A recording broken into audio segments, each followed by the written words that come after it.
Rumors have already spread around the hall. Lady Teresa inside looks terrified, like she's about to collapse. Everyone thinks she's dead. But no, she's back, and now everyone is worried about who will take her place in the house. The noble's attention is on her, and the insulting glances only add to the tension. She's now a shadow of her reputation, and the noblemen aren't shy about hinting that she'll soon be forced out. Tereze is stopped by taunts, but she calmly says she is happy to be back, as if this statement puts everyone in their place. Her confidence swayed, even her abuser. In response to the ironic remarks, Teresa barks a glare, her face shimmering with determination. She is clearly not prepared to tolerate ridicule and is ready to respond. One nobleman tries to threaten, promising to bring the matter to her father, but Teresa coldly takes the initiative. He begins to grow nervous under her gaze. She literally forces him to calm down, asking for mercy in a threatening tone. This scene is full of power and force. Teresa has not just returned. She has come back to assert herself. Coins fall into the stream, symbolizing the beginning of a new game and movement. The whole atmosphere changes, as if someone is abruptly changing the rules of the game to live. Teresa stands in the center of the shining stream of coins, her eyes sparkling with determination. The mirrors around her seem to open up a new dimension where she has to prove her worth. Her face is the queen of style and illusion, ready to conquer the world. Teresa has finally found the power to control her destiny and play by her own rules. In the background of the mysterious scene appear the main players of this story, those who can change everything. Their gazes are focused on one thing: the heart to steal. The girl is dumbfounded and refuses to believe the accusations. She is the Duke's daughter and is told to return to the family who seek her desperately. Her world crumbles in an instant. The scene shifts to the Duke, who promises his daughter all the possessions of the duchy. His words are the last hope for her, but she senses something is wrong behind that smile. Suddenly, 4 men are at her side, each carrying their own mystery and danger. The girl's gaze grows cold. She realizes all the darkness beneath this facade. One of them screams that he will not let her die, but his pain is like a flash of anger. No one knows what is behind those words but herself. In an epic outburst, the Duke orders the girl away, at which point she screams "Papa!" exclamation. This scream fills the hall with tension and fear. The girl falls down through the glowing space, as if between 2 worlds. Inside sounds a command to absorb all love and take her happiness. Her fate is reversed forever. In a dark room, the girl sits alone, tired and depressed. She admits that divine play is a game she's been working on for months, putting her heart into it. She doesn't understand why the villain dies too quickly. There is no tension in this virtual reality, only emptiness after a quick defeat. A dark version of Teresa appears on the screen, displaying a high level like a character from the game. She is a villain who needs to survive in this world. The girl keeps playing, noticing that many of the game mechanics are too standard and similar to classic visual novels. She quickly gets bored with it. In her head, she thinks that monsters need love, but then who to give it to? It's moving and frightening. Perhaps there's more meaning here than meets the eye. She realizes that she is being watched and analyzed. The creators have considered every detail to make the story come alive, and it makes her nervous. Deciding it's time to move on, she clicks her mouse. One final test, and the exciting adventure begins. All the main characters appear on the screen, surrounded by a mysterious aura. The girl in the center is preparing to face a fate that promises to be challenging. She thinks about scenarios, trying to figure out who will deceive whom, who will become an enemy, and who will become an ally. This isn't just a game, it's a battle for survival. There's a loading effect in the air, the beginning of a new chapter, where things may not go as planned. Teresa suddenly wakes up, blinking, trying to realize where she is. Her ears ring, and she's confused. It's like she's just been pushed out of another world. A man in a strict suit stands nearby, informing her that she has regained consciousness. His gaze is both serious and unspeakable. A message appears: download complete. Teresa says the name Raoul softly, as if recalling a shadow of the past. She looks around the estate as if from a movie, and a man with a familiar face by her side. Everything seems strangely familiar, and her heart beats faster. The confusion in her eyes is replaced by a smile that seems to say, "This must be a dream. But what if this is reality?" She's almost frightened at the thought that it could be real. Now they need to choose a name for the stream channel the moment when play and life merge. Teresa chooses the channel name, Villainess. Now her new path begins, where she will dictate the rules herself. The screen notifies a system window, and Teresa listens to the words that make her heart beat faster. Everything is changing right here and now. Coins and digital symbols begin to flow in like stars, opening doors to a new world. This is the very game she is creating, divine play. The flow intensifies with each passing second, and the girl feels the audience connect to her broadcast. It's not just a game, it's a show. She has a list of constellations in front of her, something like top streamers, each of which holds thousands of viewers. This is a serious battleground. Teresa's constellation shines among them. She proves that her character is not just part of the game, but a bright star that cannot be ignored. Suddenly, Teresa screams as she realizes, "I've only just begun here!" She senses that things will be different now, and this battle is for her destiny. She thinks back to the young count who treated her like a slave. His words and pain make her disgusted, but she realizes that this is only the beginning. She is shocked, but deep down she feels this is not a dream. It's real here, and there's no backing down now. A new character opens up who notices Teresa's progress. He offers to move on to an important conversation. She's clearly not alone in this game. A man in red sits on a throne, introduces himself as the channel manager, and looks at her with a challenge. The real game begins where the stakes are much higher than she thought. He sat on the throne in the glowing hall, watching her coldly. His gaze was full of indifference and power. She looked up, dumbfounded. A thought swirled in her mind. Who was he? There was no such character yet. He was out of the game, a real face that defied the rules. Their world had changed drastically with his appearance. He smiled with defiance, offering her a chance to survive, to pass the hardcore test.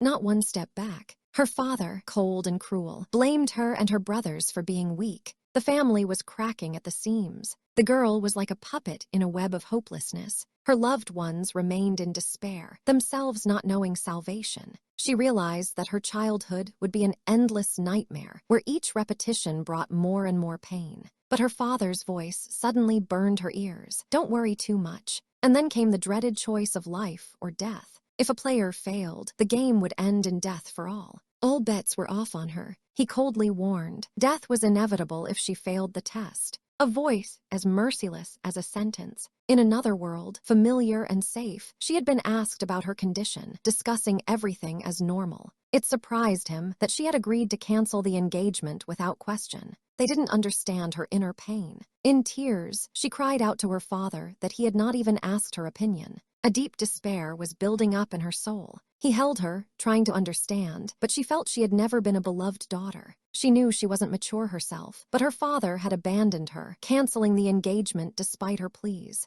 He had given orders to the servants to remove the inhibitions and prepare for her awakening. His power was ruthless. He even ordered her favorite treats to be brought to her. Though he tried, she rejected all help and attention. She replied sharply that she didn't need any. The echo of her pain resounded in every word. He offered untold riches and desires again, trying to break her anger and resistance, promised to grant any wish, even destroy the entire universe. She remained adamant, but she ordered him to stop, rejected his power and manipulation, longing for only one thing: to return home. He was surprised at her determination. She didn't comply immediately, and it confused him. He reminded her that all the characters and the fate of the game were created by him. Everything is subject to his will. The 4 characters are children of his imagination, mere puppets in the game, their fates immovable. Seeing the beautiful couple, he said it would be an easy task for her. But she disagreed. She firmly stated, "It's the other way around, and no one can change her path without her will." Libby is the heroine of the game, the one who simply lives to breathe. Her destiny is the center of the whole story, and she is the villain who makes the heroine shine, doomed to be imprisoned by chains and pain. And it's like that because he created the world that way. Everything revolves around the heroine. All love is centered only in her, and the world he created will not collapse even after all the torment. They discuss that there is no other way but to accept the game's world scenario. Their minds are battling. If she fails, she will be expected to return to her real world, avoiding death here. She will be given a chance to return home, leaving the game behind, provided she completes all tasks. He tried to find out if she was disappointed that she couldn't escape all the trials. Blood, betrayals, and revenge are the kind of stories he likes to turn into games. The world is full of cruelty. He acknowledged his hope that she would succeed with words from the bottom of his heart. His manipulation is clear. Asked to be top 4 on his channel, playing on feelings and promises of warm attention. The girl woke up in her room. The servant carefully changed her clothes and put the bottles away. She looked up sharply, apologizing for her unintentional rudeness, a manifestation of inner tension. She apologized, about to fetch the wine and fulfill any demand, but she held herself more alert. Inquired about her father's whereabouts, feeling vulnerable and lost in the world. The servants reminded her how strangely she was dressed, and their voices carried concern for her condition. A donation message from Romance Pass popped up on the screen the main character was approaching. She commented quietly about the protagonist, with a touch of irony and internal resistance. The game wasn't easy. It was a tough mode with serious challenges and deadly stakes. The possibility of dying in the game meant real death, a hell from which there was no return. Even if she tried to become a male hero, there was no hope of winning. In desperation, she turned to her father with an important question, trying to find at least a foothold. She is in her nightgown but determined. He grudgingly disapproves of her behavior. Her father is angry with her, saying there will never be peace and quiet with her. His gaze is darkened. He cannot believe what he has been told, that Libby is not at all what she appeared to be. The girl realizes that Libby is an exact replica of the young stepmother, just like in the old portrait. He recalls the missing younger sister, missing at the age of 2, which leaves a shadow of mystery. The little sister is a bright moment in her life, lost and missing. Libby has finally returned. Her appearance is filled with mystery and suspense. Her gaze is full of determination and hidden feelings. She stands, stunned by the very fact of her return. She never thought this day would come. People around her speak of her with wonder and doubt. No one believed she would come back alive. The protagonist realizes one thing: her sister, who disappeared once, is alive. This explodes her from the inside out. In the depths of the library, the woman prepares for a new battle. She knows she will have to take a risk for her sister. Constellations try to stop her, warning her of the consequences. She doesn't hesitate, despite her fear. Her thoughts cling to one thing: what happens after Libby returns is not her concern. She is determined to go all the way. The magical defenses are activated, and the heroine is asked to stay in the sanctuary of Valhalla. This is her final frontier. The majestic temple is the place where destiny is shaped. Secrets and mysteries are intertwined here. A woman makes a bargain with the forces, promising to fight as long as she has the strength. It's a high-stakes game. The man, Raoul, promises support. He understands the gravity of the situation and is willing to help. The heroine is surrounded by attention, but focused on what's important. Questions weave through her mind. She watches as Libby is overwhelmed with emotion. This is a moment that will not leave anyone indifferent. Disappointment does not leave the protagonist. In reality, the scene of the return seems empty and weak to her. She realizes that she has overcomplicated the beginning. Her expectations and reality have diverged. Magic and science intertwine around her, and the heroine defies fate. Skepticism doesn't get in the way of belief. The jokes of Constellations only strengthen her resolve. The clinking of coins emphasizes the game with the higher powers. There is talk of plans and secrets in the shadows. Heroes prepare for the next move in this dangerous game. It reveals the true goal to achieve a hidden ending, even if the rules have to be broken. The evening has begun. The gala is announced. The house is filled with anticipation and tension. Libby introduces her father, a bright guest among the shadows of the past. A new phase is about to begin. Compliments and congratulations are given out subtly, but there is a hidden subtext. Constellations continue to tease, provoking a response. Every step is under scrutiny. The heroine is reserved and confident. She knows that envy feeds those around her, but it doesn't bother her. Libby shines. She is made to fulfill dreams and hopes. Her light is a challenge to dark forces. A mysterious voice appears in the night that makes the heroine wary. He knows too much. She is dumbfounded and demands an explanation who is behind the plan. Young Giuseppe is shown the heir who lurks in the shadows. He is preparing for a fight. The girl wonders, why did he choose to confront her specifically? The quarrel erupts quickly. Giuseppe is aggressive and does not hesitate in words. She tries to calm the situation, but the guy remains adamant. Dark thoughts fill him. He doesn't consider himself part of their family. She chuckles through her irritation, a slight provocation, and the familiar feelings of a younger brother. Giuseppe continues, comparing himself to her and challenging her to a nervous game. His shouting promises a breakdown in the relationship, but Libby is willing to stand her ground. An important conversation is interrupted by outside noises, but the tension doesn't subside. She recalls her mother and sister, the key figures in this tangled affair. The mother orders her son to be put back. Where he belongs, their family has strict laws. Libby notices Giuseppe's immaturity, seeing him more as a child than a rival. The mother apologizes, but the heroine does not accept the blame. She is strong and independent. Internal dramas are laid. Their mother and daughter argue about the past and the future.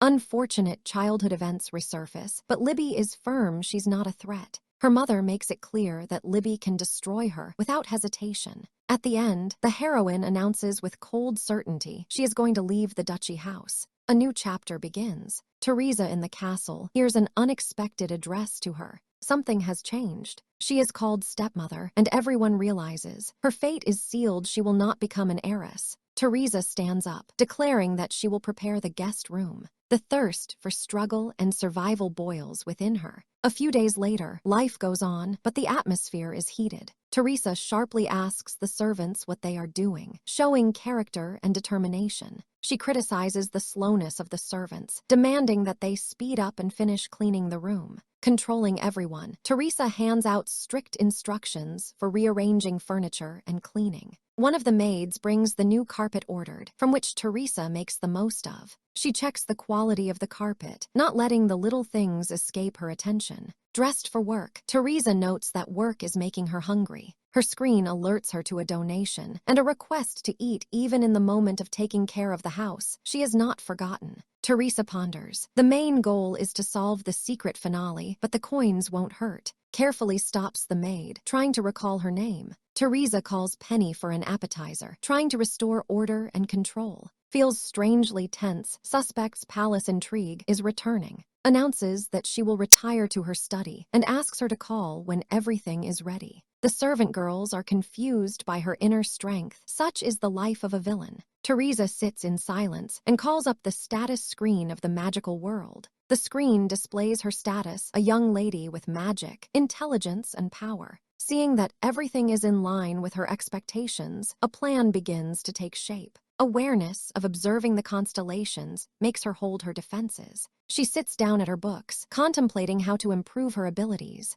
Seeing the low intelligence characterization, Teresa holds her breath. But her strength is offset by a huge manor, reserve a real strength in magic. The constellations react to her pure reaction, deeming her unique. Teresa decides with a smile that practice is unnecessary. The magic is within. Constellations agrees that with such a supply of mana, it is logical not to need practice. Teresa studies the foundation of magic, the formulas upon which the world of the gods is built. She realizes that magic is like math. The more powerful the spell, the more complex the formula. Insight, if she improves her logic, she can reach unprecedented heights. She reacts ironically to the inscription of constellations. She herself did not expect such a prospect. As she reads further, she realizes that intelligence is more important for mastering magic. Despite the constellations' theories about her secrets, Teresa refuses to believe it. Her spirited maid Penny walks in with food, bringing a lucid moment. Teresa calmly points out where to put the dish. Their dialogue is simple but warm. Penny apologizes for the awkwardness. Teresa responds gently. The relationship grows stronger. Teresa approves of Penny, eliciting the young maid's genuine joy. Governor Marana walks through the door waiting for Teresa's response. Cream de la cream of celebrity. Marana is embarrassed but feels it necessary to come in person. Teresa confirms that everything is fine, exhaling in relief. However, Marana makes it clear that there is a serious matter that needs attention. She surprises Penny by remembering her name, a sign of personal interest. Teresa is thoughtful. This has tamped down her inner fears. The other servants whisper, suspecting envy and intrigue around Teresa. Revealing the facts, Teresa rarely remembers people except for two important servants. Marana and valet Donovan are the ones who always retain her trust. Teresa is annoyed by this fact and calls herself an idiot. The internal monologue is loud. The constellations are full of speculation, waiting to unravel her true plans, but she denies. Marana reappears with a message that the mistress is waiting. The Duke has commissioned Teresa to deliver an important message. The case takes a new turn. The Duke's words drastically change Teresa's attitude. He had not given her any importance before. Flash of memory, Teresa realizes who she is and what path awaits her. Today is an important date, generating new possibilities. She turns 22, and it could be a turning point of destiny. Teresa entered the hall. The day promised to be special, but she felt only coldness and alienation. Her father quietly invited her to sit down, as if everything should seem ordinary today. He noticed her mood too somber for a celebration, and it was unsettling. Teresa walked to the table, but inside she was seething, for what was happening was absurd. Instead of joy, there was protest. She was ready to rewrite the story in her own way. Libby appeared, and her father announced the results of the paternity test, a joy not for Teresa. Teresa's heart clenched. She knew the truth, but now she could no longer ignore it. A thought echoed in her head. No one would remember her birthday. She was superfluous. Father spoke of the gift of entrance, as if this forgotten day didn't matter.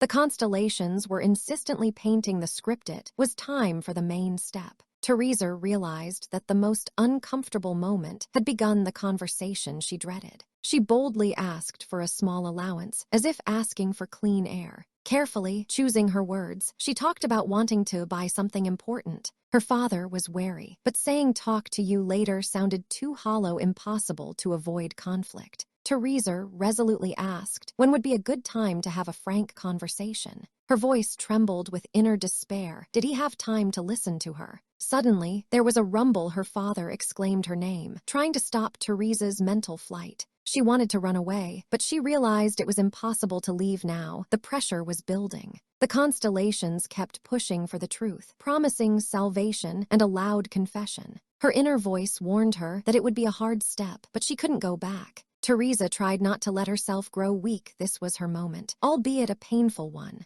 She reminded herself that this day didn't matter to her anyway. Her father and Libby continued to sit quietly, as if strangers in her world. A thought swirled in her head. Being the unwanted eldest daughter was a cruel choice of fate. Today was her birthday, but no one congratulated her. She had caused this debacle herself. Her father tried to justify himself, as if he didn't remember her feelings and the significance of the day. Teresa rebuked herself. How long could she hold a grudge? As if it was all about a simple holiday. Her father recognized the bitterness of the words, but was still afraid of her reaction. The conflict could explode. She exhaled, realizing she had spoken too harshly. It was too late to back down now. Teresa decided to leave, declaring that her presence here was enough. She didn't need anything more as a gift. Her father's gaze met her eyes. Pain and misunderstanding flowed between them. She realized that it wasn't the holiday that made him so cold. It was something deeper. Her father quietly indicated that he was willing to help, but without feeling or sincerity. He offered to keep the gift at the family's expense, a check that could buy everything. Teresa was dumbfounded. It sounded like a taunt to her. Thoughts flashed through her mind about the impossibility of accepting such a gift, too cold a gesture. She couldn't believe her father's seriousness. Such a check could buy an entire kingdom. Libby whispered that she could refuse if she didn't want to, but the voice of comfort sounded hollow. Teresa hesitated, but decided nonetheless. She would accept the gift, just to avoid making a scene. Her thoughts were torn. He was just being careful because of Libby, not because of her. That meant there was no reason to refuse, even though her heart protested. Libby quietly returned, and Teresa felt a warmth for a moment that she had missed for a long time. She realized that she had ruined many moments trying to protect herself. Teresa decided to leave first, to hide from the pain and lack of understanding. A voice appeared in the darkness. Someone wished them relaxed family time, sounding ironic. The constellations continued to mark her suffering and struggle the pauses between blows of fate. They promised success, urged her to endure to the end and reach her goal.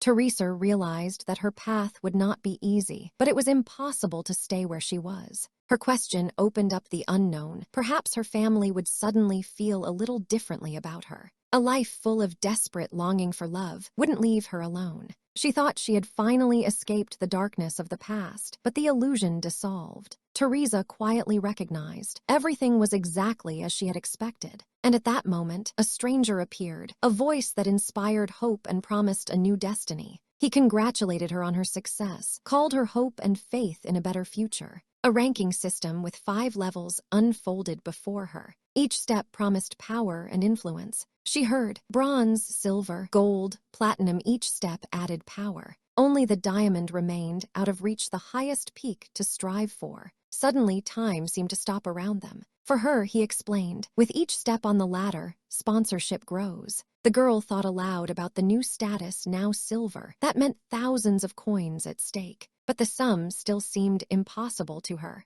Who could buy a ticket of desire? She couldn't find an explanation. Magic was only 1,000 coins. What logic was there in that? He warned her that the same path awaited her as the others, no chance to leave. Together, they ended up in the library of magic. He declared she was playing with fire. A mountain of books began to gather on the table. He noted her efforts with a chuckle. His challenge was fierce. Make it quick, fix your mistakes. Dot carefully. He touched her hand. Help came unexpectedly and almost forcefully. She refused to consider it mercy. She said, just overdoing it. There were no visible magical effects. Disappointment on her face. The man in red hesitated. So it is impossible to resist control. His question sounded soft, almost playful. Was she getting used to the new state? She threw out the numbers, 1 billion coins. His answer was that was great. He didn't reveal the reasons for his interest. Asked why she had come. The girl was burning for an explanation, since he could even stop time for the sake of publicity. His smile was cold. Business with her was none of his business. She rebuked him. If he wasn't interested, why did he show up? He replied the duties of a channel manager required supervision of her and others. Suddenly, darkness surrounded them. Their faces became menacing. He explained that he wasn't interested in starting a relationship with her, but the situation was complicated.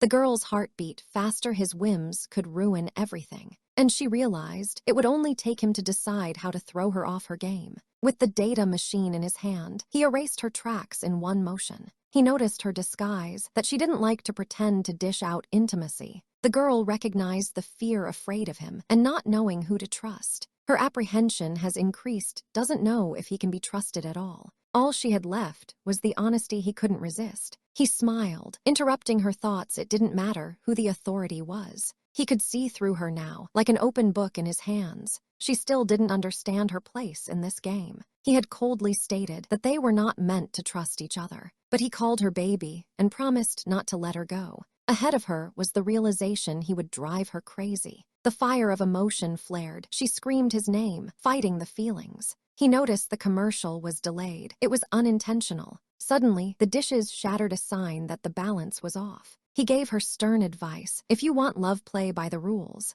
The girl is shocked. He is ready to bring the Constellations back inside, having lost control. After leaving, he was not seen, but the shadow remained. Her bitter words and apologies receded into the void. Thoughts of betrayal swarmed. Perhaps she would find a way out after all. Suddenly, a familiar voice sounded. It entered like a shadow from the past. She didn't hesitate. She would act decisively, leaving no chance for fears. Mr. Donovan inquires sternly about Teresa's condition. His face is full of alarm. The servant reports that the girl had just fallen asleep and was on the verge of fainting. They all watch closely. Donovan is perplexed as to why his attendant's daughter is left in a remote room where a more appropriate one should be. The servant apologizes for the inconvenience, but it's clear something is lurking. Donovan learns that Teresa herself insisted on this strange, secluded location. The empty room at the end of an empty corridor feels alien and cold. Who chose this place? Donovan can't shake the guilt. Has he been too indifferent to Teresa? An inner voice reassures him he has always tried to do his best. The man, looking at the sleeping Teresa, admits that he worried for nothing. Her eyes now look calm. He quietly realizes that something incomprehensible is going on behind her calmness and wonders what is behind her mask. His gaze stops on the change in the girl. She is acting differently, which is unsettling. There is a flash of childlike joy. She used to be a little girl calling for her father. Teresa is breathing heavily, but there is hope in her heart. She is captive to her memories and feelings. Donovan reminds himself and others with a heavy sigh that Teresa is now 22 years old. The girl slowly sits up in bed, scrutinizing the strange panels in front of her. Notifications of donations and comments pop up, as if someone is watching and keeping the thread going. Teresa is dumbfounded. What is this madness unfolding around her? She quickly realizes that the notifications have only recently appeared, as if someone just started meddling. She wonders indignantly if she has been bullied all this time with these donations. The three maids cautiously approach Teresa. They take care of her and ask if she is feeling any improvement. Teresa herself states that she is fine, but asks for help with preparations for something important. Suddenly, someone knocks. The girl is surprised. She doesn't expect visitors at this time. She opens the door and invites entry, feeling mixed emotions. The maid excitedly reports the arrival of new furniture, and Teresa is at a loss. The aristocrat wonders if the door can be left open while rearranging. The servant is surprised by the change of furniture and asks the reasons. Teresa is puzzled. It is unclear what her status means and why it affects such a change. She is indifferent, though it is strange that Raoul shows such concern for her. Teresa agrees to the change with barely concealed surprise. Otherwise, there is nowhere else to go. The maid asks to be patient and promises to announce the readiness in the garden. Teresa arrives outside, where an unexpected gift from the Lord awaits her.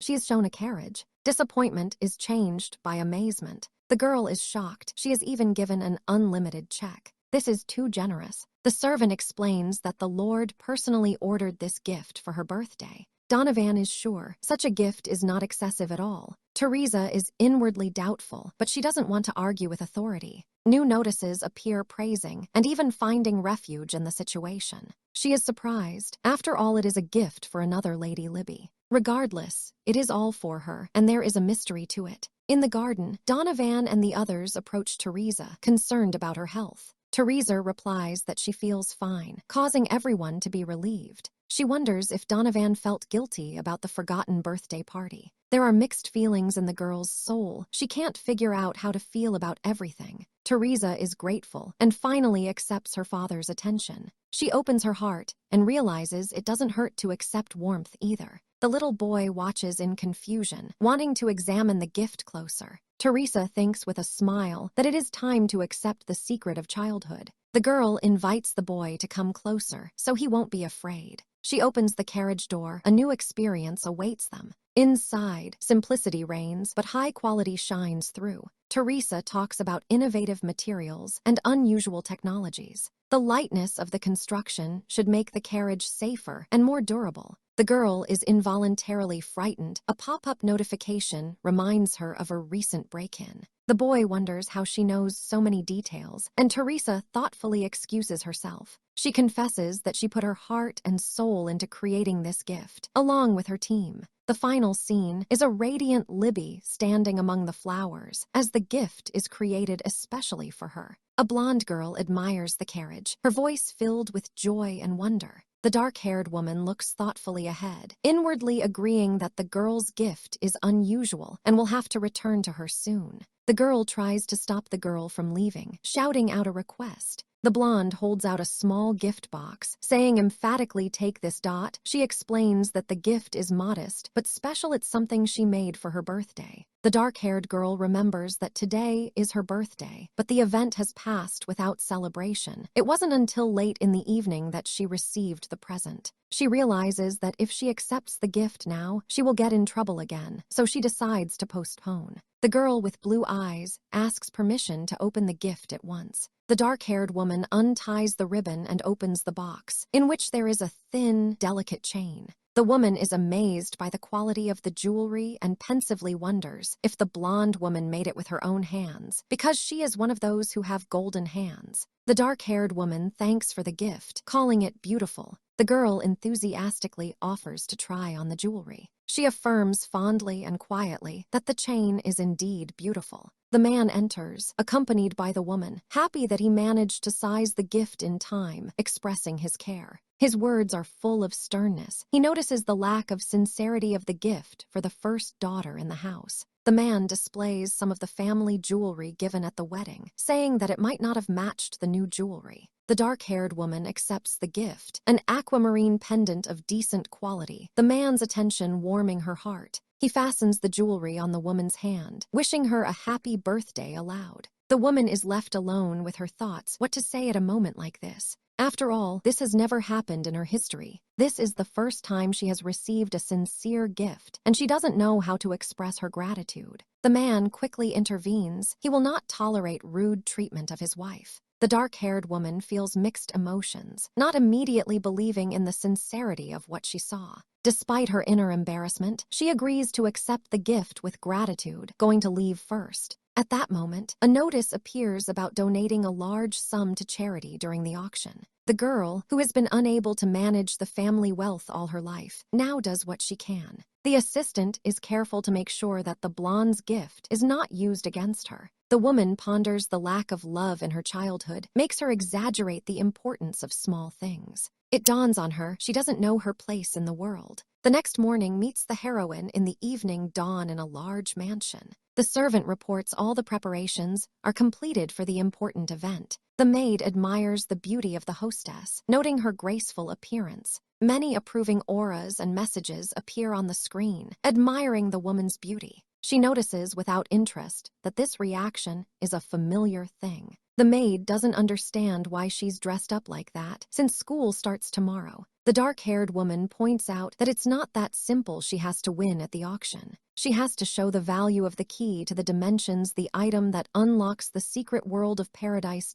With the key, there is a chance to find rare artifacts and experience incredible luck. A man intervenes in the conversation, calling her by name. The woman recalls a complicated past with her former fiancé. She calmly admits that the broken engagement was her fault. The girl maid apologizes for the pain. The heroine says goodbye and leaves, trying to keep herself in control. The woman thinks about the upcoming auction, right arena for the appearance of the key. Her resolve grows stronger. The event will take place at the St. Rio Hotel. A young man appears in the hall, visibly upset. The woman asks him why he came here dressed like that, wondering. The young man coolly advises her to take off her dress. Mysticism envelops his words, and he wishes her to sparkle like the stars in the night. She smiles slightly at him. It really is better now. A new large donation from a mysterious individual is announced, and everyone realizes this man is clearly in love with her. A carriage bearing the coat of arms of the Earl of Squarehouse appears on the luxurious steps. The brave Lady Teresa enters the manor, arousing the curiosity of those present. Teresa catches the eyes of those present. Everyone asks, "Isn't she the mysterious lady?"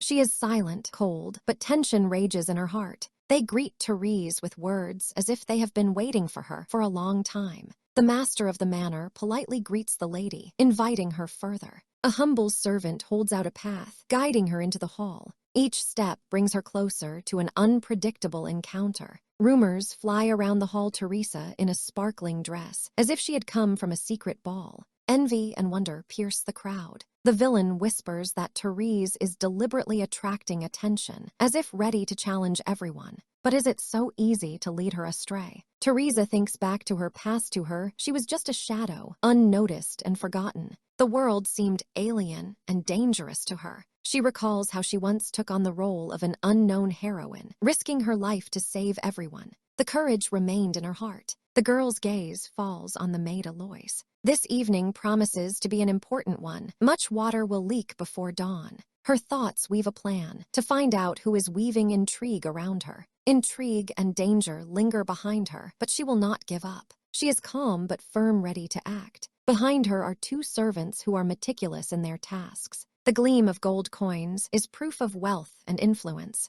Onlookers marvel, but Teresa sees the game behind it. A young servant girl is amazed at the decoration of the hall. Teresa watches silently, seeing the mask of festivity change. Only the upper classes can afford luxury. Teresa assesses the guests, memorizing each one. Class and status are broken down into hierarchies. The most noble families rule, and the court endures this cruel game. Teresa is surprised to discover how easily ordinary guests can use the entire service. New opportunities open up for her. Inside her, anger at the pretense and hypocrisy is drilling inside her. She resolves not to let herself be dragged into this abyss. A supreme aristocrat, she will not miss a single step of her enemies. Teresa is determined to keep control no matter what. A young man appears in the crowd, trying to walk nonchalantly. His gaze inadvertently meets hers, but he immediately falls to his knees, mumbling an apology. Teresa may push him away, but leaves him a chance for an explanation. She recognizes him as Fabio, the young heir, a former fiancé.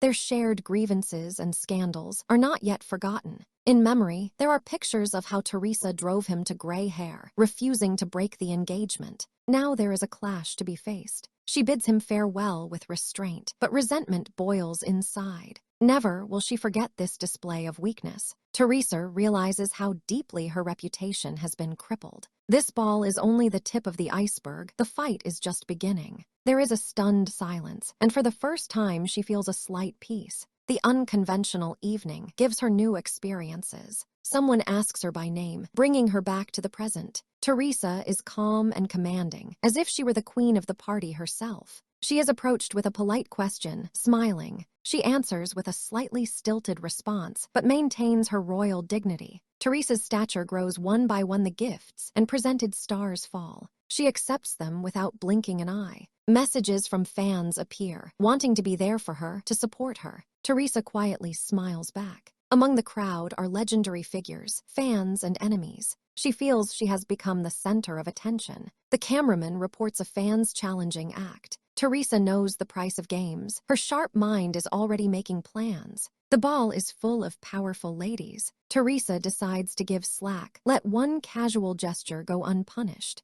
There are familiar faces around, but she keeps her distance. She knows too well that trust is dangerous here. Suddenly, Lady Shaddy, an old etiquette teacher, approaches her. Their meeting holds both threat and hope. Shaddy is a powerful and charismatic lady. Wise, she is able to help or destroy in an instant. Teresa knows that a bad relationship with her threatens disaster. But it's dangerous to challenge. The stakes are too high. In the room, Shaddy greets the girl with warmth. Teresa gives a look of calm, but her heart sinks. The word greeting pops into her thoughts. The training has begun. Every action is now a test. Teresa looks around, assessing the surroundings. She realizes that everyone here is wearing a mask and playing a role. Lady Shaddy discusses the complexities of etiquette, but also offers hope. Teresa absorbs every word, preparing for battle. Teresa has seen her long-awaited chance coins, and information lay at her feet. This is her moment. She scans the character and skill data, analyzing everything that will help her survive and advance.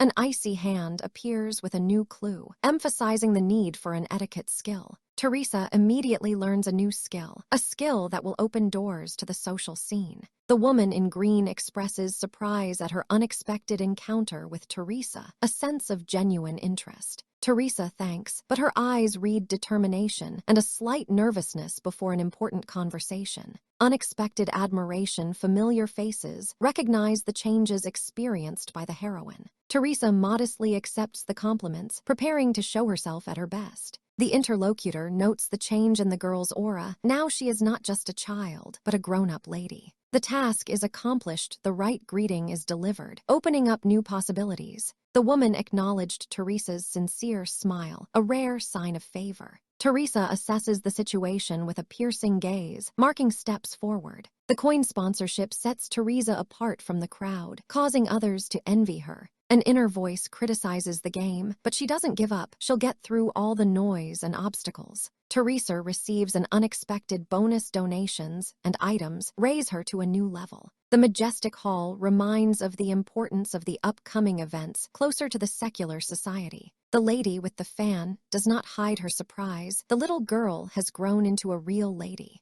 Teresa discreetly accepts compliments without revealing her real thoughts. The interlocutor offers hope for a better future. This time, everything can change. A beautiful bouquet comes to mind, a symbol of the season and new beginnings. A new interest in the flower of the season. Teresa catches glances. It is a key element of social success, a necessity for ascending to the imperial crown. The story unfolds. The flower is given at a ball, favorably received by the emperor. Teresa realizes that the focus now must be on her studies, brushing aside thoughts of others. A young woman admires Teresa's bracelet, a small but meaningful gift. Teresa wondered, where was the bracelet found? Who did it belong to? With a smile, it was explained to her, a gift from her brother, a sign of family closeness. The three ladies reminisce about the heroine's birthday and the gifts that left warm memories. Questions about family come up in conversation, a new sister, a new life. Teresa confesses with quiet sadness. Meeting her brother is a magnet for everyone. She deftly changes the subject, afraid to give away her true emotions. A neighbor's memories of her own sister are a disturbing reminder of the past. Childhood quarrels and conflicts resurface, replaced by warm feelings. The women discuss old grudges and lost time, but appreciate what was. Teresa decides to take the advice of the heart, preparing for a new challenge. But then she is stopped. An important word weighs in the air, holding her hand. The acknowledgments and cards flutter open the soul. Teresa doesn't realize exactly what she's done, but she's ready to trust. The sponsor gives generously, and Teresa subtly savoring the moment of celebration. She gives herself to the moment and tells herself so be it as she prepares for another auction. The magnitude of the situation grows. The secret gift casts a new shadow over the event. The magic key appears in the spotlight, mysterious and beguiling. The mysterious magic of the key has yet to be revealed. The intrigue keeps the suspense alive. The auctioneer calls for the bidding to begin, and the hall is frozen in anticipation. Among the guests, doubts and skepticism, fears about the key. The starting bid is impressive, 400,000 gelling. Teresa wastes no time and immediately raises the bar to 1 million. Outrage and surprise mingle in the hall. No one expected such boldness. The host announces the winner. The key belongs to Teresa. The morning calm is replaced by determination. It's time to move forward. Teresa is in her room studying the key. She knows it's not just a thing. She pensively considers the mystery and reasons for the purchase, preparing for new discoveries. The light has blinded her, opening a new chapter of life. The darkness has receded. The first clue appeared, a magical box with a cherished egg inside. The girl realized she could count on fate. The stash searched in everything. A sparkling brooch revealed the hidden secret. The mission had begun. She turned to the magic clip with hope, preparing for adventure. The new artifact proved to be the key to incredible treasures and secrets. Lightning bolts and gold coins amused her excitement. The power of magic could be felt in the air. The happiness was that everyone saw the key as an ordinary thing. The training was coming to an end. Tomorrow promised great events. The Bright Institute welcomed the heroine, where the game of destiny was unfolding. At the Institute, she was greeted by her friend. The happiness of being together reigned everywhere. The girl confessed her fear of new trials, but the determination did not leave. The dark secrets of learning surfaced in her mind, disturbing her soul and mind. She spoke her friend's name, as if setting herself up for an important step. The offer of help elicited surprise and a chance to get ahead. Gratitude froze on her friend's face. The details of fate were weaving together. The friends discussed the challenges ahead, preparing to take the steps together. Alarm shook the game card with a replenishment of coins. Everything was just beginning. Determination took over. She would run to the ceremony to meet her destiny. The crowd of admirers at the vice president of the student council was raising the degree of enthusiasm.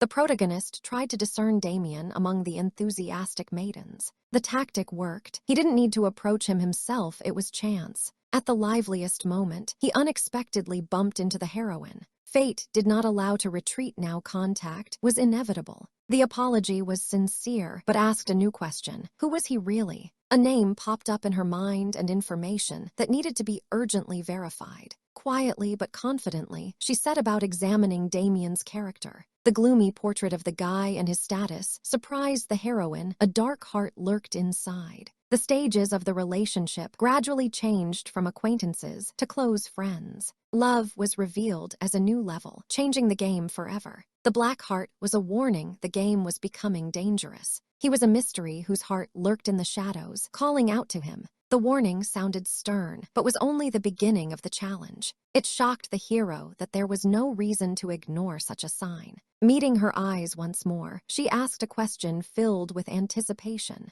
Damian noticed her mood. The mutual sympathy was beginning to grow stronger. The gift to her friend was a symbol of support and the beginning of a new bond. Hero realized small steps could save from a fatal mistake. Memories surfaced against the background of preparations for the celebration. She dared to ask him to help at the ceremony. An important moment was approaching. The secret revealed, he explained his involvement. Now their fates were intertwined. Arden knew without warning that he had been discovered and immediately demanded an explanation from the girl. His gaze was intense, his voice insistent. The girl admitted that she had been sent to help during the ceremony, but had not expected things to change so quickly. Arden listened, but remained serious. At that moment, a voice appeared behind him, ordering him to keep his sister safe. Mimosa, pink-haired and determined, stepped forward, declaring her defense. Mimosa demanded to get away from Damian immediately. Her eyes shone with rage. She was not going to stand for threats against her loved ones. Inside Valhalla, where the ideal of equality reigned, real feelings were far more complicated.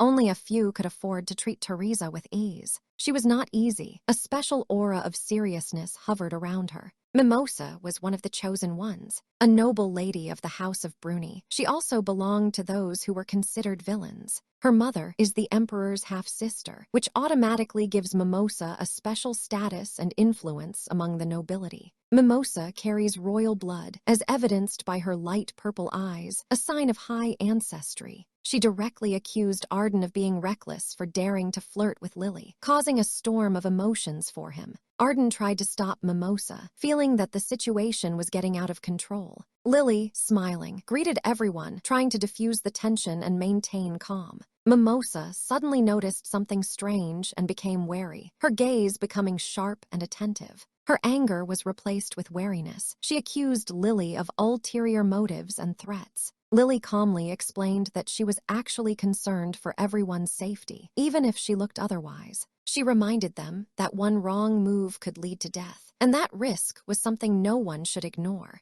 Everyone knew that Teresa only kept her eyes on Clyde, mentally noting that even high society isn't as transparent as it seems. Valhalla retains a trail of ancient relics that hold clues to their history and destiny. An inevitable conflict was brewing between Mimosa and Teresa. Their views on the future diverged too much. Lily awkwardly recalled the past events, realizing how awkwardly things had turned out. Her sister noticed Lily's tiredness and tried to cheer her up, but she only nodded in response. Mimosa snapped when Lily suggested she leave Damian behind, seeing it as a threat. The confrontation between the women reached a climax when Lily bluntly rebuked Mimosa for trying to set her sister up. Lily pondered alone how to get out of the difficult situation without hurting herself. She tried to explain that she was actually going to meet with the professor and Mimosa, and the whole thing was a misunderstanding. Mimosa was shocked and didn't understand why she was the one chosen for such a meeting. Lily suddenly grabbed Mimosa and dragged her along, despite her protests and screams. Mimosa accused Lily of recklessness and ill will, thinking her actions were unfair. A man appeared and asked what was wrong, causing instant attention from everyone around them. Lily introduced Professor Ilia, explaining that he would be involved in solving their problems. Ilia earnestly invited Lily into his office, preparing for an important conversation. Mimosa announced that she had a separate appointment with Ilia, making it clear that she had her own plans. Professor Ilia urged Lily to go with him, hinting at the seriousness of the upcoming conversation. Lily respectfully agreed, realizing the significance of the moment and her position. The professor's details were announced: his age, specialization, and connection to the study of ancient relics. Lily remarked that her attention should be focused on Ilia's level of sympathy, which would play a key role. In the workroom, Ilia invited Lily in, opening the door to new opportunities. A notification of a donation of 1,000 coins by a noble dark flame native appeared, which immediately attracted attention.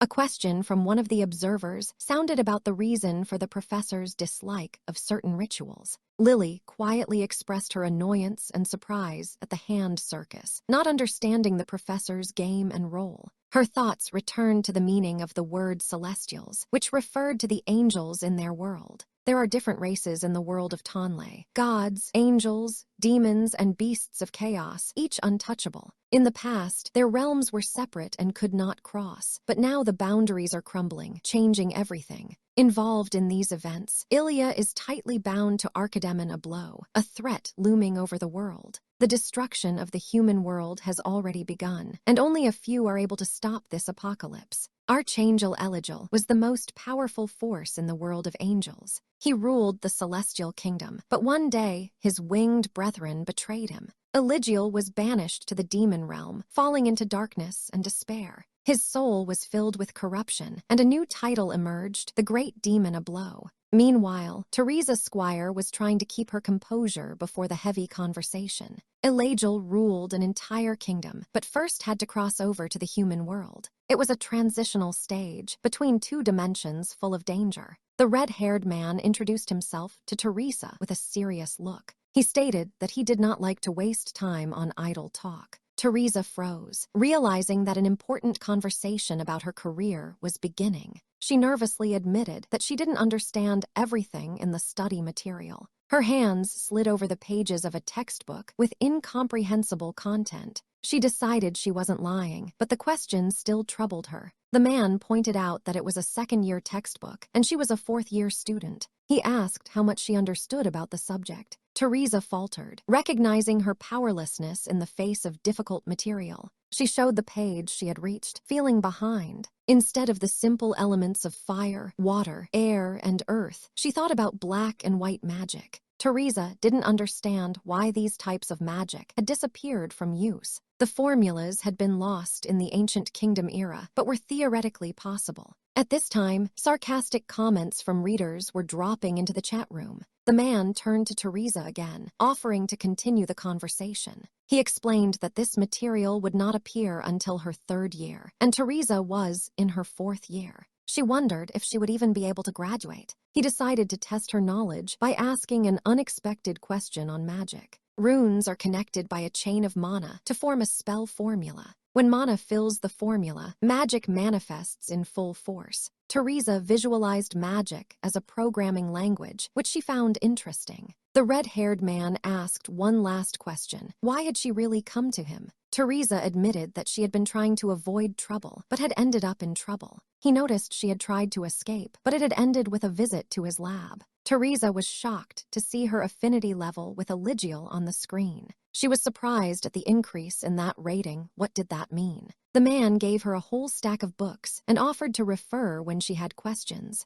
They argued that her affinity was a punishment for being rude. Teresa left the room with the heavy books, determined to figure it all out. She wondered why her affinity level had gone up. Maybe it was just a weird glitch. She was interrupted by her friends, excited by the reunion and shifting with delight. The girls were excited to be reunited with Teresa and prepared to show her the club. It was Lord Clyde's Future Brides Club, which surprised Teresa. One of the girlfriends put out her portrait card, showing adoration. They remembered that Teresa had come with her younger sister. The girls shared how beautiful their new acquaintance was. Teresa asked to take care of her sister with quiet dignity. She knew the club was full of intrigue and detractors, but as president, she prepared to protect all members. Teresa was looking for a way to get rid of the annoying fan club altogether. Her friends inquired about the book she was holding. Teresa smiled, saying that Professor Eligil was just another annoyance. The girls appreciated her cunning. She already knew the answers in advance. But Teresa herself didn't believe she knew everything. The real Lord Clyde suddenly appeared in the library, shining with intelligence.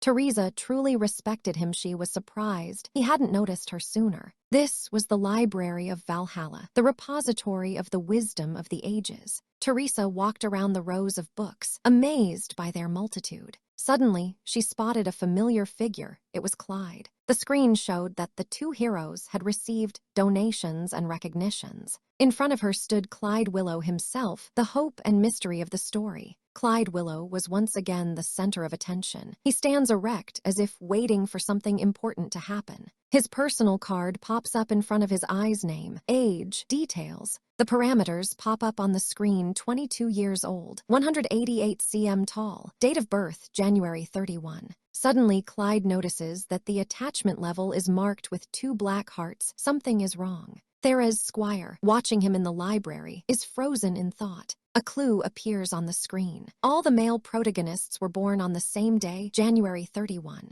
So, if the level of affection reaches its maximum, the hero invites Tereze to his birthday party. The name of the invitation determines the outcome of the story. The choice is up to her. Clyde stays in the library. This is not an accident. He avoids unnecessary attention. The school Valhalla is under the rule of the Duchy of Willow. The chairman of the school is Clyde's grandfather, the Duke of Willow. Clyde's father, Lennox Willow, went insane and died, leaving behind a shadow of madness. The Duke appointed Clyde as heir, but the other nobles are against it, using his father's illness as an excuse. Only after the end of Valhalla will no one be able to question Clyde's status. His enemies are waiting for the right moment to strike. That's why Clyde is hiding in the library until the school year is over. Any approach to him will only arouse hostility. Tereze decides to devote her time to her studies, learning the complex magic of the elements. This piques her interest even more. The haunting thought of Clyde keeps her on her toes. She follows him to the place where he usually secludes himself. Clyde explains, if Tereze is around, Libby can't win his heart. She makes the excuse that she wants to focus on her studies.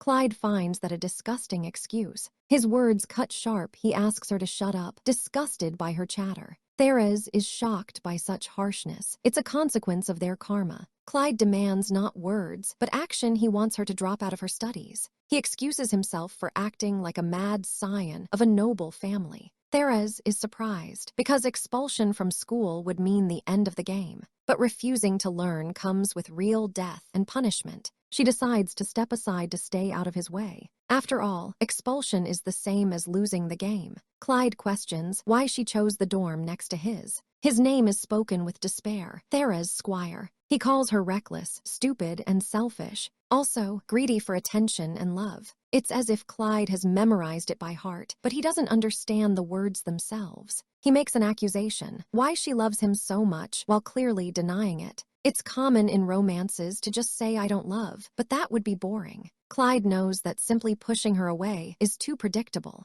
The main reason Tereze is dead is because of her unrequited love. To survive, she must end this one-sided feeling. She makes a promise. She will say she doesn't love him at all, but it's hard to explain. Words won't give the full picture. Loving Clyde seems too natural for her. For her, it is part of life itself. Tereze talks about the creation of the world with her own hands, the soul invested. The heroes of her novels are the children of her efforts and feelings. Love for Clyde is like fate, an inevitable destiny. It is that fated type of love. She can almost hear him repeating her words. His reaction is surprising. He seems to take it seriously. But she abruptly declares that she won't love him anymore. It sounds like an announcement and causes an uproar in the audience. Tereze admits she snapped, but thinks coming back to herself is the best choice. She doesn't think she can hide her feelings, but admits it doesn't mean she hates him. They decide to ignore each other for the sake of peace and tranquility. Clyde ponders the purity of emotions he's never encountered before. Before, words of love seemed repugnant to him. Now, his feelings for Tereze have changed, as if her soul has changed.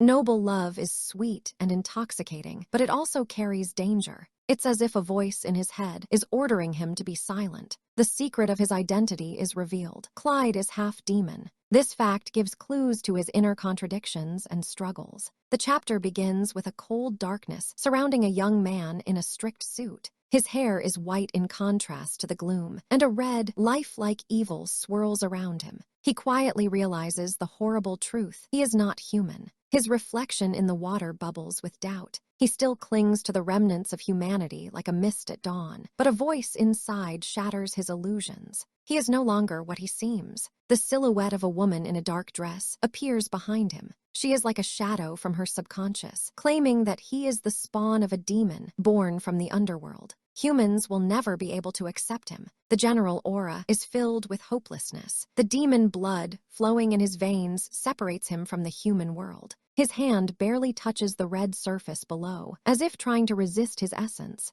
He is restrained and cold. A warning has sounded. He has strayed too far from his human side, and it could lead to disaster. A change of scenery, a house at night, quiet and calm. A young woman in a long dress walks towards the building that serves as a dormitory. This is where secrets and plans gather. She looks around the courtyard, realizing that this is where something significant has happened. Her eyes read a mixture of surprise and determination. For a moment, Ms. Tereze sounds the PBS report. It's out of date, but it's still fine. She takes it as a sign that she can still control the situation. A note appears in her hands with a simple message, a sandwich, just in case the evening meal falls through. She senses that the day will pass without too much disruption. Taking a deep breath, the woman admits to herself that she is tired. All she wants is for the day to end quietly and without surprises. She is preparing to enjoy her meal and reading when she hears an unexpected voice. Someone has relented on the steps. A moment of sudden tension. A man in a red suit appears. He addresses Teresa with a slight smile, his eyes sparkling with mystery and power.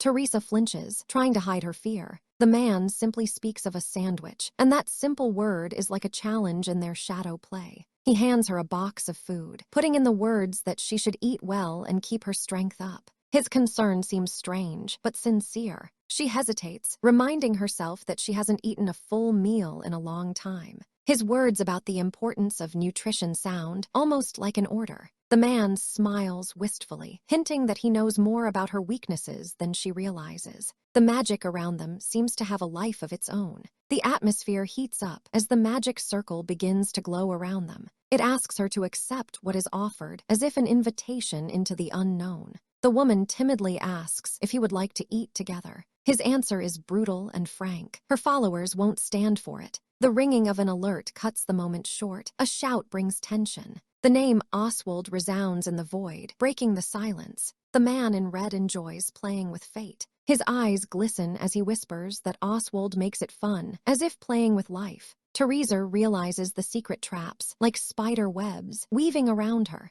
Her thoughts are clouded by the realization of a terrible truth. He explains that Oswald is a master schemer, weaving a web of devious intrigue like flesh and blood of their plan. An important reveal. Professor Ilia was a fallen angel turned demon. His goal is to unite the human, divine, and demonic worlds. Teresa looks at the screen, seeing the amount of donations. Despite her skepticism, she notices that the audience has always been loyal to her. The man in red shows specific numbers, comparing the donations to the past. He knows what the amount really represents. The attention returns to the dish in front of her. He tells her that it is only prudent to combine efforts and knowledge to launch a grand plan. Teresa listens intently, realizing the magnitude of what is happening. Everything that seemed personal is now setting the course for global change. The request is to clarify the incredible events behind them. He asks to open his eyes and see the intent. The man details how Ilia seeks to turn the world into a transfer point between realities.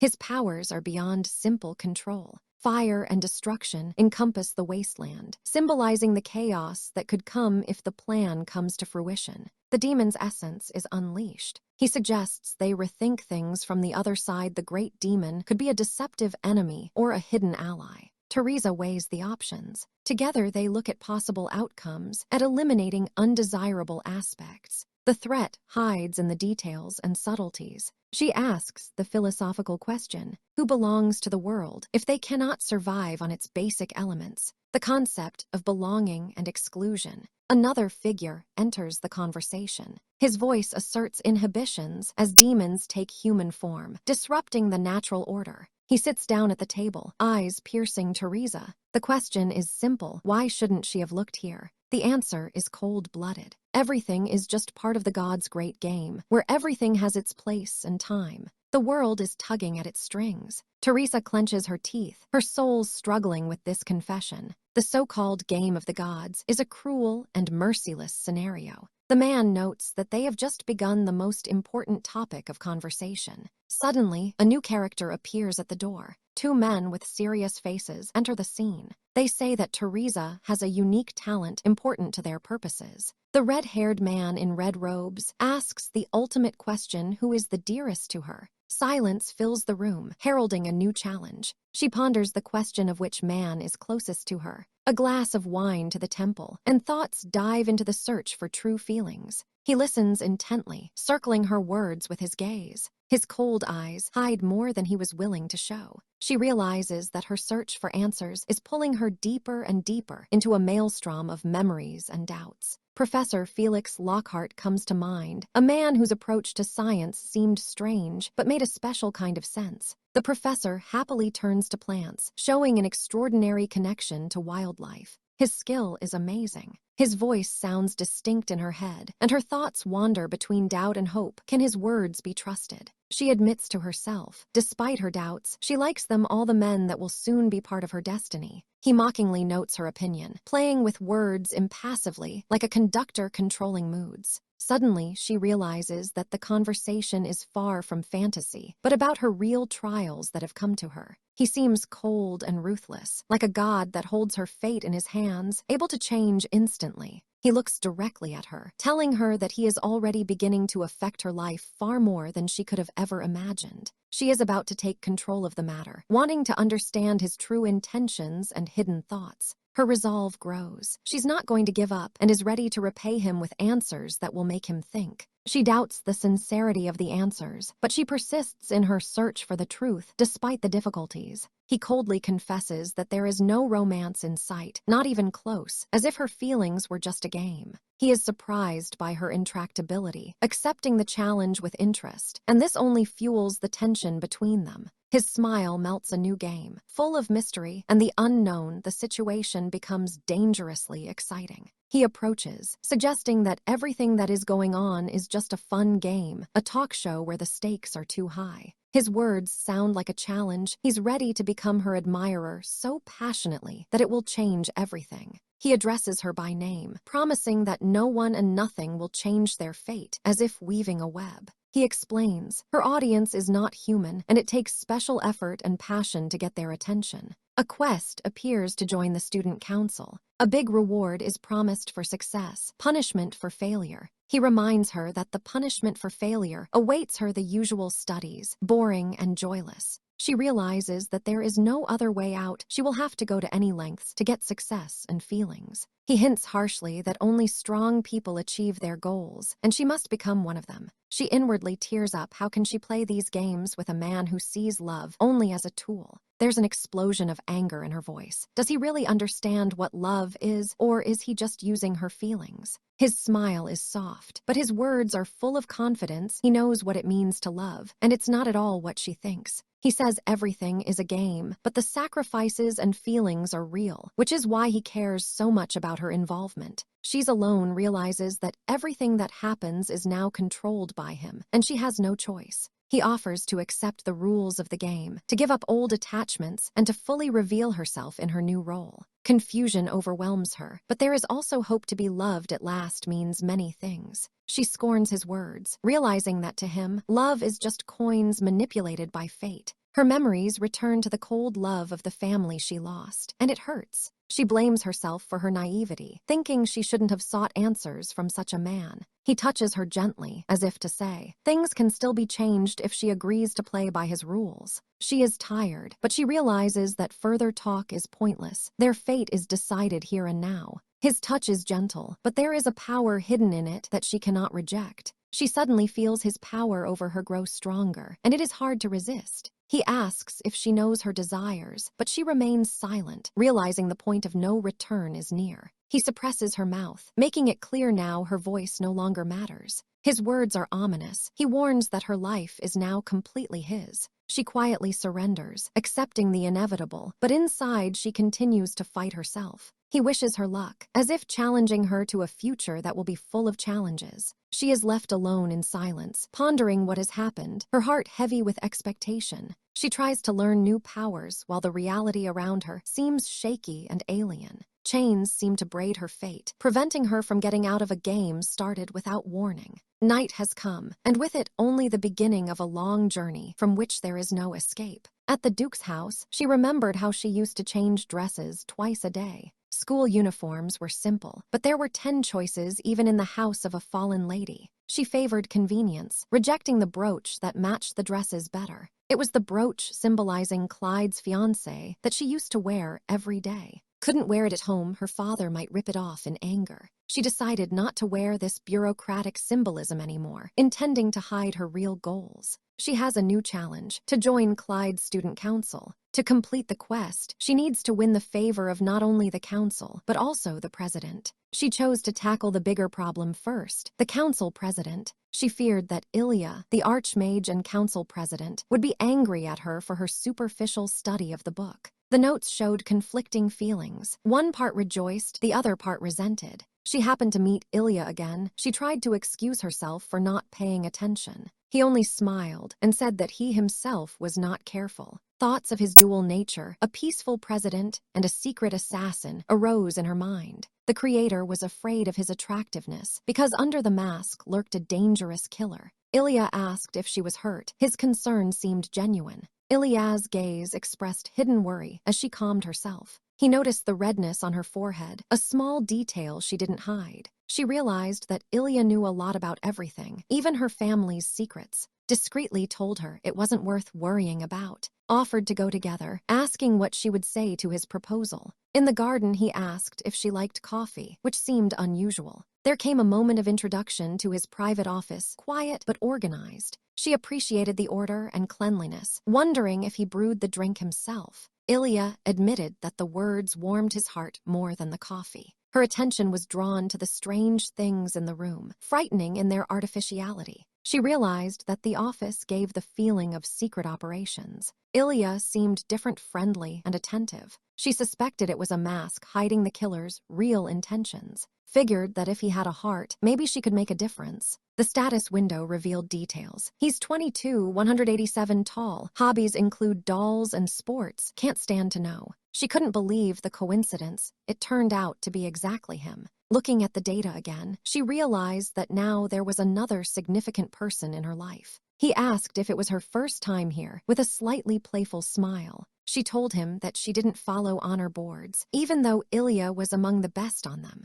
As she sipped her coffee, he recalled an incident from yesterday. He reminded her that he had seen her and her sister in the gym. They were congratulating a friend on his success. She realized that Ilia would not be happy about other people's achievements and was watching her closely. It was as if he was testing how much she cared about her old love. She remembered the plan to support everyone, but her sister never got ahead of her in points. Ilia noticed that her sister was a little disappointed. She replied that she didn't care about the future or graduation. More important was survival. The cards with the rules of the academy were frightening. Low grades or failure against demons threatened exclusion. Ilia reminded her that great abilities were a miracle, but it was clear her anxiety was growing. She took a sip of coffee, feeling it help her gather her thoughts. Ilia marveled. She was drinking coffee that had already cooled. She explained that it tasted better that way. It was her personal choice. She could afford to be honest now. Cold coffee was considered bad form in society. She thought about Damian. Usually he boasted about his high position, but now something was different. A new donation blew up the chat. 1,000 coins from Rom Fan, Addicted Lady. The viewers are thrilled. Damian sits with his phone in his hands, trying to figure out who attacked him again. It's so hard for a newbie to hold down the buttons. He grins, seeing someone's reaction to his choice of drink. Someone actually drinks this, even though it's not a trend. Another donation from Cider Pass is doled out in chat along with a chuckle. Let them throw shades if they don't get it. The hero's relationship is judged with 2 black hearts, but he's confident there will be no irrevocable death just yet. Meanwhile, one of the girls, thinking intensely, remembers that if she is removed, much will change. The second girl chains the closet, realizing that the stakes in these games are too high. Damian enjoys coffee with a girl in the library. The conversation is light, but he leaves early. She explains that she's in a hurry to read the books before class and doesn't want to catch Mimosa's eye. Damian offers to leave together so they won't be late, and he hears a knock on the door. A girl named Mimosa enters the room, causing them both alarm. The guardian warns, there is danger and Damian can't be here. The girl notices someone at the door and gets sharply oriented, wanting to hide. Damian grabs Teresa's hand. Now, it is impossible to relax. Mimosa's voice is heard. She approaches, but the room is empty. Teresa is confused. She thought someone was here, but it's a false alarm. She realizes that she herself hid with Damian, even though he might not have been hiding. Mimosa notices that someone has been here recently, noticing someone else's footprints. Damian explains that it didn't come out that easily, and it wasn't Teresa's fault that he was waiting for help. He calls her by name, and a quiet moment between them appears. A new donation bursts into the chat room. Romance Pass bursts in with the voice of the subscribers. Damian and Teresa meet eyes, sensing something special is coming. Mimosa makes a fortunate appearance and expresses her interest, as if she's figured it all out. She recalls Damian having a conversation with the girl over coffee, triggering thoughts. Teresa listens and feels everything around her getting tenser because of Mimosa. Mimosa acts cold, warning Teresa to be careful. Suddenly, the door slams loudly, causing everyone to tense up. Damian supports Teresa, asking if everything is okay. He advises, such hiding places aren't the best, the trap is close. Teresa agrees with him, thinking that killer advice is commonplace. A donation from Conspiracist drops into the chat. Someone smells a trick. Teresa asks where the best place to hide is, promising to trust Damian. He quietly agrees, not even remembering when he said it. The girl asks bluntly if he hates her more. Damian answers frankly no, he doesn't hate her. He asks what she thinks of him, a scary and important confession. Teresa, slightly confused, admits she sees him as a friend. Damian is surprised and asks why she was hiding then, as if caught cheating. She explains she is afraid of misunderstandings with Mimosa, who feels the same way he does. He ponders, so they will meet in secret, as if they were friends, honestly and simply. Damian leans closer, asking why she decided to choose his advice. He's glad they're on good terms and admits he likes Teresa. He admits that he wanted to be her friend all along, up close and real. Romance Pass bursts back into the chat room with a new donation. The atmosphere is heating up. The viewers spike the passion. It's time for a kiss. Teresa is confused, saying Damian's gesture is too close. She doesn't understand what kiss means. Damian smiles and reminds her to remove her lipstick so Mimosa won't suspect. Teresa makes it clear such actions are only acceptable between real partners. Damian looks at her in surprise, noticing that others seem to want one just like him. He explains, it's out of a sense of sympathy, but her gesture yesterday was too strong for him. There's instant donation in the chat room, and moderator writes, are blocked for the offender the intrigue builds. Damian admits that he may be pushing too hard, trying to understand Teresa. Teresa advises him to respect boundaries so as not to damage their relationship. They say their goodbyes, each left with thoughts of things to come. Damian, deep down, can't understand the mysterious girl and it annoys him. He is annoyed and cannot understand the girl. She seems to be a mystery to him. It torments him. The young man with blue hair is deep in thought. He recalls how he accidentally hit a passing bird. He frankly assesses her intelligence, smart and cunning, but there is still something uneasy lurking in her soul. He walks out of the building, pensively asking himself, could she have been the killer? A bird that has managed to take flight holds a bundle of important papers in its beak. His device scans and confirms Libby Squire's basic profile. Two people, a girl and a guy, stand in suspense. He is surprised by her untactful confidence and cunning. The girl with golden hair and the other with dark hair remind him of the day they first met. He notes that they need to increase surveillance of the Squire house, as a recent scan has revealed a strange, magical property. The blue-haired man sighs white mages seem to be extinct, but Libby has that trait. He recalls that Teresa Squire didn't usually show emotion, but now she's much more open. She has become softer. Her demon seems friendlier, it is noticeable and alarms him. He watches the bird sternly, but his thoughts are occupied with Teresa. Things are getting complicated. It is decided. For now, he will watch her quietly, without unnecessary interference. The girl is tired after the lecture. She still hasn't finished reading her books.